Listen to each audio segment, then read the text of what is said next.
Afternoon intuitives. Figured I'd do a video on a INFJ topic that I've been thinking about lately, and it's come up recently in my life and I've had to explain it.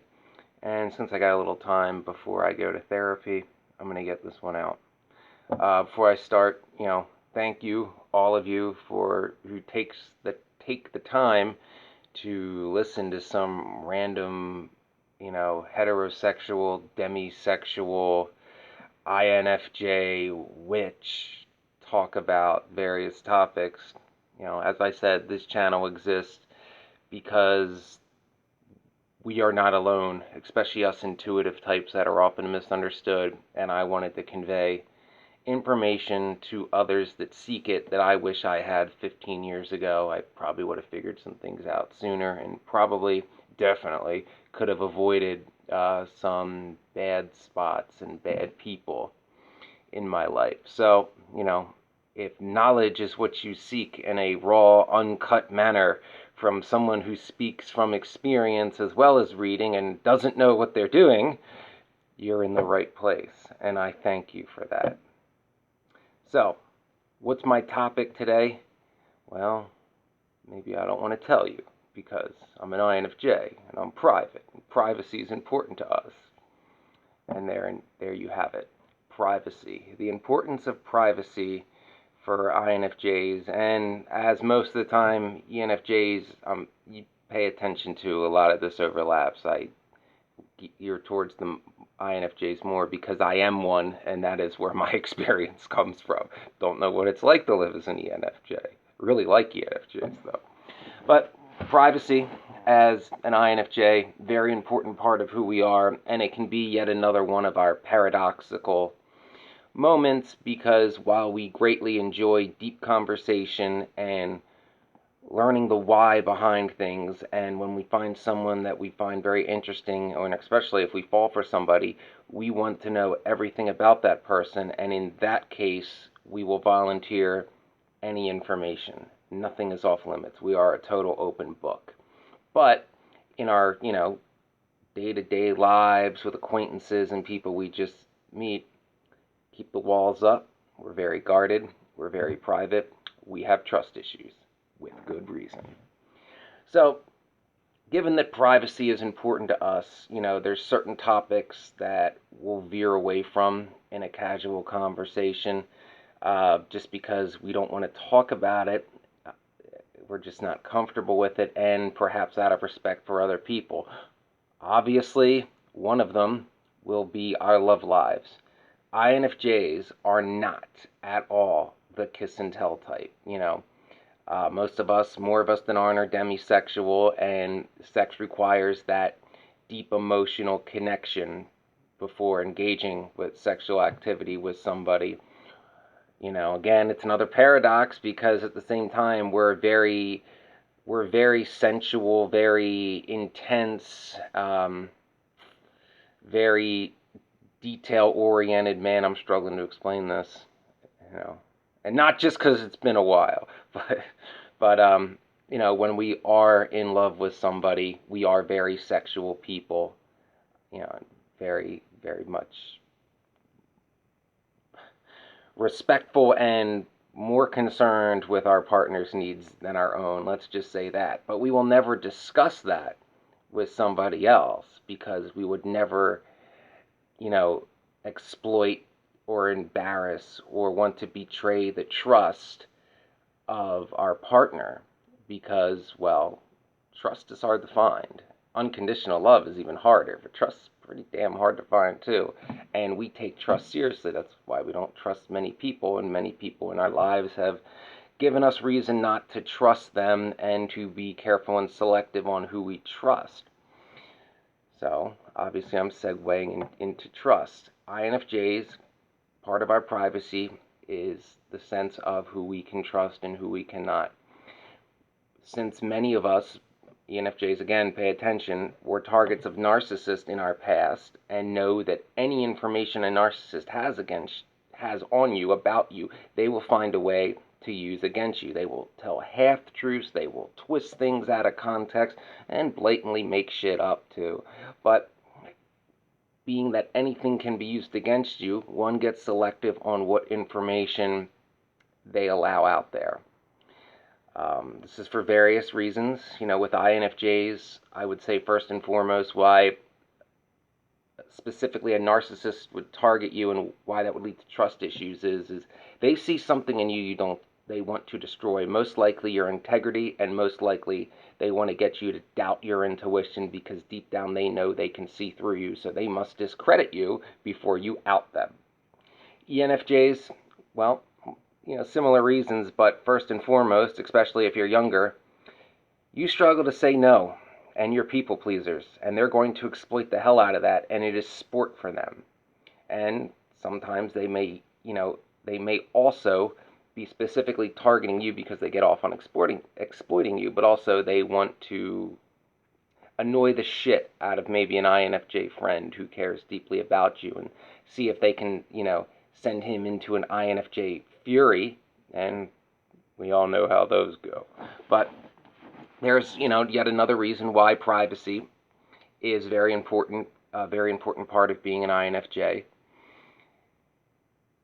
In some ways, it can be hard to explain too, because while we are often guarded about information, and there's a sense of that because when we're younger, we have doubts about ourselves, doubts about our self-image, doubts about how people perceive us, and anything that we feel or have been taught, particularly if we grew up in a narcissistic environment, anything that makes us different, bad. Conformity, good, originality, bad. So instead of just being like a blank slate that, follows the fads and just goes along with the flow, we'll retain our identity, but we'll be very selective of who we reveal that to. I mean, I was pretty much raised that I couldn't talk to anyone about being a witch. That's something that in parts of the witchcraft community is a deeply, deeply guarded secret. It's called coming out of the broom closet, in fact, and we'll talk about witchcraft on the channel at some point. I'm working on that. It's going to be long videos when I do that, though, because it's a lot of information. But in this example, that's an example of me being very private about revealing personal information about myself that I was raised to believe could potentially be used against me. Oh, well, I guess they were right in that case if you read my news articles. So, yeah, that was used against me. I'll be damned, probably. So, privacy in certain aspects, though, or certain situations, I should say, can be thrown right out the window. Now, in this case, it's because we are helping somebody. And INFJs need to help somebody and to be able to relate to them by revealing similar stories or, being able to empathize through our own experiences. We will open up to somebody we barely know in that instance in order to help them, and this happens more than you think because people confide in us rather quickly. People trust us very easily because we're very trustworthy people and we don't gossip. I hate gossip. But in that instance, if an INFJ feels that something personal information about them that they may not want to reveal will help somebody that may be going through the same situation, and I'll give you an example of that, me talking about my PTSD that I have from what I went through. I don't really like to talk about that much, but to have other people have an example of somebody they can relate to and know they're not alone, I'll suck it up and talk about it. In that kind of thing. So, INFJs, again, will open up, are willing even to step into the spotlight for a purpose. Even well-known INFJs, INFJ celebrities, they enjoy the spotlight to express their art, be they a songwriter to express the message in the song, be they an actor to express the story and the struggles of the character they're portraying. They see a purpose in that. An INFJ artist to express their emotion through their art. There's a purpose in people knowing who they are because of the message they can get across with their art form. An INFJ will never seek attention just for attention's sake. Like, you'll never see like an INFJ version of a Kardashian. That's just, Never. We just wouldn't do that. Like, attention for attention's sake is not something an INFJ seeks. If we're going to be the center of attention, which, we can handle it from time to time, there has to be a purpose behind it. It's goal driven. There's a reason for it. It's not just for the sake of attention, because in general, we're very private people, save for a select group of people in our inner circle whom we trust deeply. And, of course, first and foremost, when an INFJ is in love, they will tell that person everything. There'll be nothing off limits. There'll be no secrets, no, corner of the INFJ's past they won't reveal, because deep down, we all, INFJs, all deeply believe in unconditional love. However rare that blue rose may be, it's out there somewhere, or so we tell ourselves.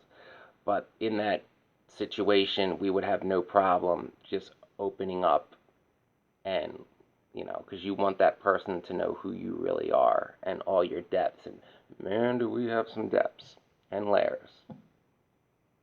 And sometimes have a hard time expressing our emotions, or even trying to get their point across on video because you didn't take notes and you're just trying to do it off the cuff. I mean, I'm just saying, for instance. But privacy is a very important part of who we are. We are, in general, private people and do not seek attention for attention's sake, and, just aren't going to volunteer personal information about ourselves right off the bat to the vast majority of people because of the experiences we had and the nature of who we are. All I can really say on this, INFJs, is trust your intuition. If your intuition is telling you you can trust someone, chances are you probably can. And if you decide not to, maybe that was somebody you really should have opened up and you're gonna regret it later. Yeah, that old, yeah, that mind fuck again. I know we all go through it too much. So there's just a brief overview, sloppily done, about why INFJs are private people and why privacy is important to us. Just remember to trust your intuition when opening up to people, and don't sell out your integrity trying to pretend to be something that you're not just to get somebody's attention.